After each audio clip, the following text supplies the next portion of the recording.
कप्तान की उसूली सियासत के सामने पीडीएम ने हथियार डाल दिए। 13 जमाती इत्तेहाद का पंजाब में शिकस्त का एतराफ। सूबाई असम्बली में वज़ीर आला, स्पीकर और डेप्यूटी स्पीकर के खिलाफ तहरीक एतमाद जमा। चौधरी परवेज इलाही अक्सरियत खो चुके एतमाद का वोट लें। गवर्नर ने 21 दिसंबर को असम्बली का इजलास बुलाने की समरी भिजवा दी। तहरीक इंसाफ ने तहरीक एतमाद को ताखिरी हरबा करार दिया। कहा पीडीएम के पास नंबर पूरे नहीं। 2 नंबर की हथकंडे ये इस्तेमाल करेंगे और ये सारे हथकंडों का, रुकावटों का एक हिस्सा है। 2 नंबर का काम करेंगे, इनकी ट्रेनिंग है। जो भी कदम उठाएंगे इनके खिलाफ जाएगा। ये उनका आखिरी एक हथकंडा है। वो 2-3 दिन की बात है, कट्टी कट्टा निकल आएगा। 13 जमाती इत्तेहाद की सियासत अंजाम के करीब। नवाज जरदारी मौलाना तहरीक के इंसाफ का मुकाबला नहीं कर सकते। शेख रशीद की बोल न्यूज़ से बातचीत। कहा स्पीकर के पास इख्तियार है कि तहरीक अदम एतमाद को आइन के मुताबिक देखे। पीडीएम को मालूम है अवाम इन्हें वोट नहीं देंगे। असम्बली को तहलील होने से कोई नहीं रोक सकता। नून लीग के पास अक्सरियत होती तो आज हमजा शहबाज वज़ीर आला होते।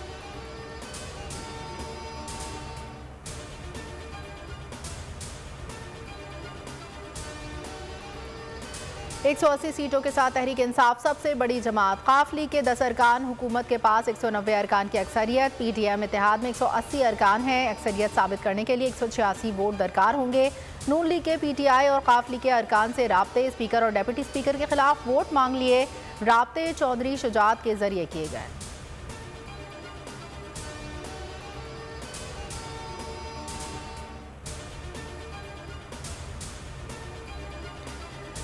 पीटीआई और काफ लीग में फूट डालने में नून लीग नाकाम। अता तारड़ मोनिस इलाही इमरान खान लड़ाई के बाद प्लान ABC के झूठे दावे करने लगे। हसन मुर्तज़ा बोले पहले एतमाद का वोट होगा, फिर तहरीक अदम एतमाद पर कार्रवाई।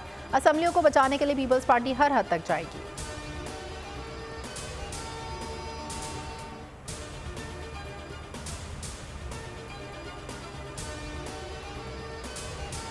नून लीग की वजारत आला चाहिए, ना ही आले शरीफ से कोई वास्ता रखने का शौक। मोनिस इलाही का शहबाज सरकार को करारा जवाब। पीडीएम को एब्सोल्युटली नॉट। तहरीक इंसाफ के साथ इत्तेहाद बरकरार रखने के आज़म का इजहार। कहा फूट डालने वाले इस बार भी मुंह की खाएंगे।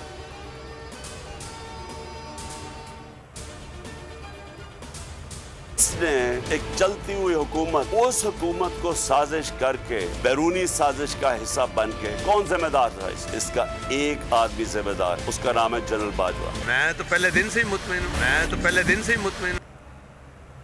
खिताब से पहले जनरल रिटायर्ड बाजवा तनकीद से मुतालिक कुछ तय नहीं हुआ था। इमरान खान ने परवेज इलाही का बयान की तरदीद कर दी। सीनियर सहाफ़ियों से गुफ्तगू में कहा खिताब के बाद वज़ीर आला पंजाब ने कोई शिकवा नहीं किया।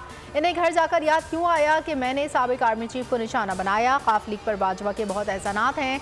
चौधरी परवेज इलाही के ख्यालात इनके अपने हैं। हमारे इनके साथ मामला तय पा चुके हैं। अगले इलेक्शन में भी तहरीक इंसाफ और काफ लीग मिलकर चलेंगे।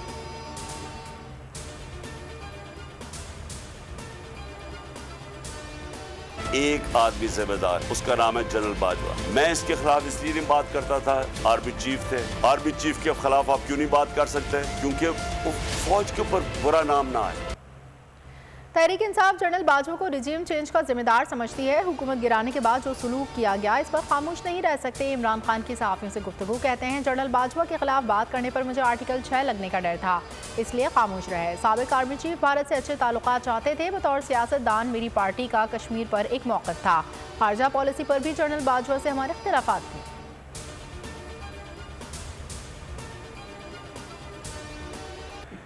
मुज़ाकरात, धमकियां और सियासी चालें। कप्तान के बाउंसर्स ने पीडीएम के औसान खता कर दिए। हुकूमत ने साख्तार को मिन्नत समाजत के लिए सदर मुमलिकत के पास भेज दिया। मुल्की सियासी सूरत हाल पर बातचीत।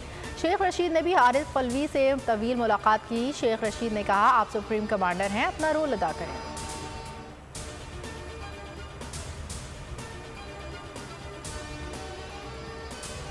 नून लीग के फ्लॉप प्रोडक्शन हाउस की एक और पेशकश पिट गई। इमरान खान को बदनाम करने की भोंडी साजिश नाकाम। जाली ऑडियो सोशल मीडिया पर फैला दी। जिसने सुना ऑडियो की एडिटिंग को बासानी पकड़ लिया। कप्तान के खिलाफ जाली प्रोपेगेंडा सोशल मीडिया पर ट्रेंड करने लगा।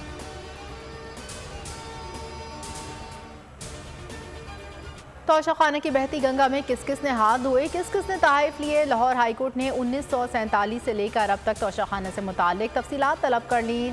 वफाक को तोशाखाना की तफसीलात 16 जनवरी तक पेश करने का हुक्म। फाजिल जज ने रिमार्क्स दिए कि अदालत तय करेगी कि तोशाखाना की तफसीलात खुफिया हैं या नहीं। जो तहाइफ दे दिए गए वो खुफिया कैसे रह गए। बनू में दहशतगर्द हमले से वाकिफ हैं। पाकिस्तान दहशतगर्दी के खिलाफ जंग में हमारा पार्टनर है, मुश्किल वक्त में तनहा नहीं छोड़ सकते। तर्जुमान अमरीकी वजारत ख़ारजा नेड प्राइस की ब्रीफिंग दहशतगर्दी से निपटने के लिए पाकिस्तान को हर मुमकिन ताउन की पेशकश कर दी। बलोचिस्तान हाईकोर्ट ने बुजुर्ग सेनेटर आजम सवाती पर दर्ज मजीद 3 मुकदमात भी खत्म करने का हुक्म दे दिया। बलोचिस्तान हाईकोर्ट ने फैसला सुना दिए से कबल अदालत आलिया ने आजम सवाती पर सूबे में दर्ज 5 मुकदमात खत्म करने का हुक्म दिया था। असद उमर कहते हैं अवाम के फैसले कहीं और हो रहे हैं।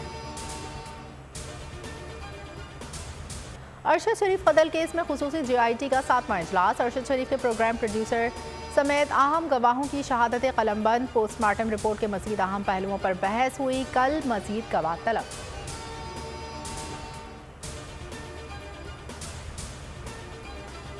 आमिर लियाकत की निजी नाजेबा वीडियो लीक करने का मुकदमा। मरहूम की बेवा दानिया शाह ने जमानत के लिए जुडिशल मजिस्ट्रेट की अदालत से रुजू कर लिया। दानिया शाह जुडिशल रिमांड पर जेल में है।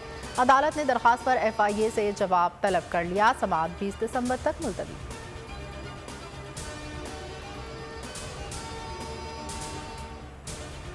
मुल्क के मैदानी इलाकों में हर तरफ शदीद धुंध। मोटरवे M2 M11 ट्रैफिक के लिए बंद। शहरियों को गाड़ियों पर फॉग लाइट्स के इस्तेमाल का मशवरा। मोटरवे पुलिस ने बिला जरूरत सफर न करने की अपील कर दी।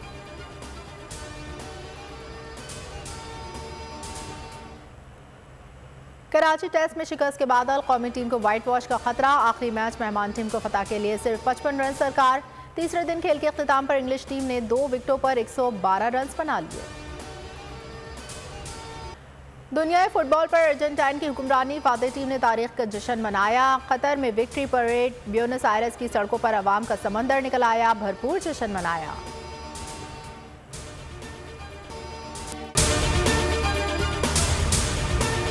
हकीकी आजादी की जंग में बोल भी कप्तान के हम कदम। इलेक्शन कराओ मुल्क बचाओ की लाइव ट्रांसमिशन। दिखाई लम्हा ब लम्हा सूरत हाल। रील और रेटिंग में भी बोल न्यूज रहा नंबर 1। सब्सक्राइब करें और बेल दबाएं ताकि कोई खबर रह न जाए।